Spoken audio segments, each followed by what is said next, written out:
Good evening, and welcome back to the Digital Sleuth. Tonight, we are deep diving into a true story that defies belief.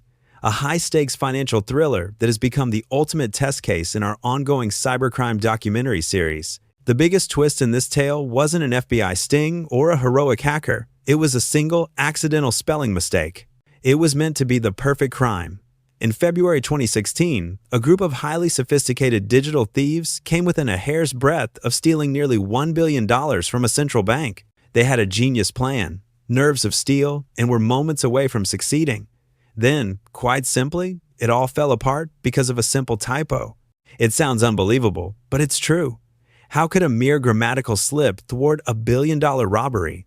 Imagine high-stakes cybercriminals manipulating global bank systems from the shadows, with nearly $1 billion being wired across the globe in minutes. The hackers were confident, their plan working flawlessly. But then, one transaction got flagged. Alarms of suspicion went off, all because of a single misspelled word. In that instant, their nearly flawless victory turned into a frantic retreat. This is the incredible, true story of how the world's most expensive typo saved about $850 million. To grasp the scale of this theft, we must understand the target. Our story begins in Dhaka, Bangladesh, at the heart of the country's central bank, Bangladesh Bank. Like central banks worldwide, it held massive foreign currency reserves, billions of US dollars on deposit at the Federal Reserve Bank of New York, or the New York Fed. These reserves are vital for international trade, making them an incredibly tempting treasure for any criminal. To transfer these funds, banks rely on a highly secure, encrypted messaging network called SWIFT. It is the backbone of global finance, moving trillions of dollars every day. Every digital order to move money via SWIFT has to be absolutely precise. Correct codes, correct names, and correct amounts. Normally, this system is virtually impenetrable. But by early 2016, a group of patient and skilled criminals had found a crack in the armor. This was not an amateur smash and grab. This was a slow, methodical cyber break-in. The hackers managed to infiltrate Bangladesh Bank's computer systems, likely using malware delivered through a highly sophisticated phishing email. They didn't steal immediately, but hid within the network for weeks. They were acting as digital spies, learning staff routines and monitoring how the bank formatted its critical SWIFT transfer requests. They mapped out every digital guardrail, searching for the perfect loophole and the perfect time to strike. They found their window of opportunity in the difference in weekend schedules. In Bangladesh, the weekend falls on Friday and Saturday, meaning the bank's offices shut down on Thursday night and didn't reopen until Sunday. The hackers planned to execute their theft late on Thursday, right when the bank was dark and empty. This timing was crucial.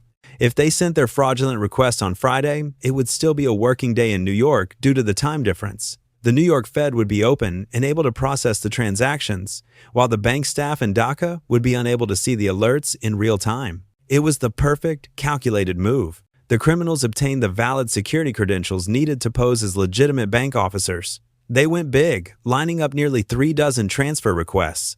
In total, they aimed to drain about $951 million, virtually all the money available in the New York Fed account.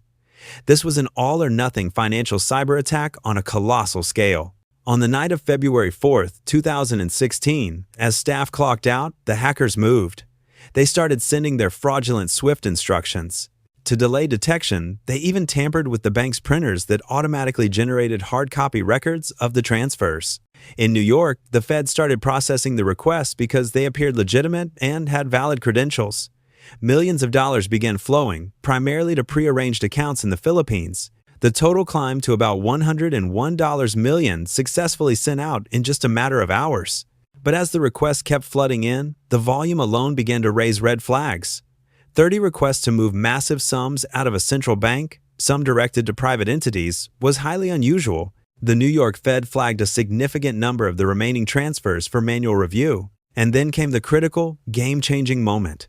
Among those many transfer orders was one instructing $20 million to a supposed charitable organization in Sri Lanka called the Shalika Foundation. That one little transaction would become the hackers' fatal oversight.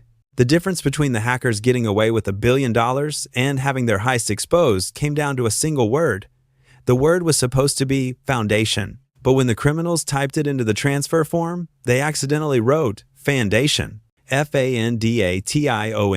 Whether it was a slip of the finger or a rush typing job, the misspelling immediately set off alarm bells.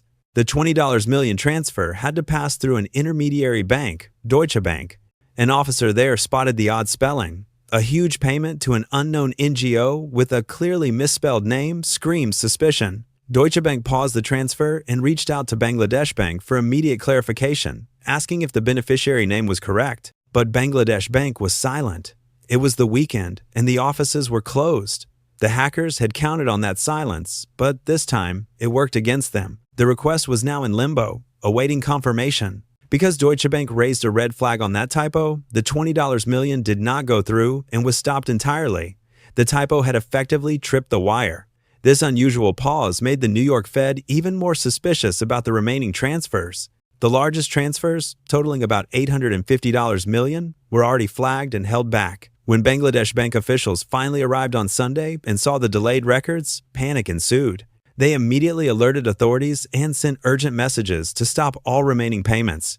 Thanks to that one misspelling, the biggest transfers were blocked in time. The typo had saved about $850 million from vanishing. It is a truly astonishing fact that a single letter prevented a billion-dollar crime.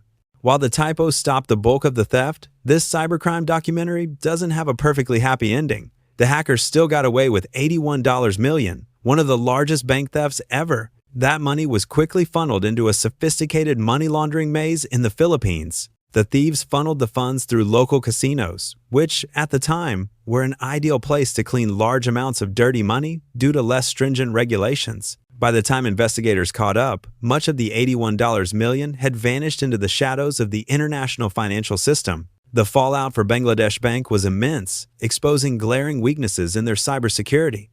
The bank's governor resigned, and forensic investigators were brought in. Evidence later pointed toward a shadowy, state-sponsored hacking group known as Lazarus. This incident became the ultimate cautionary tale for financial security worldwide.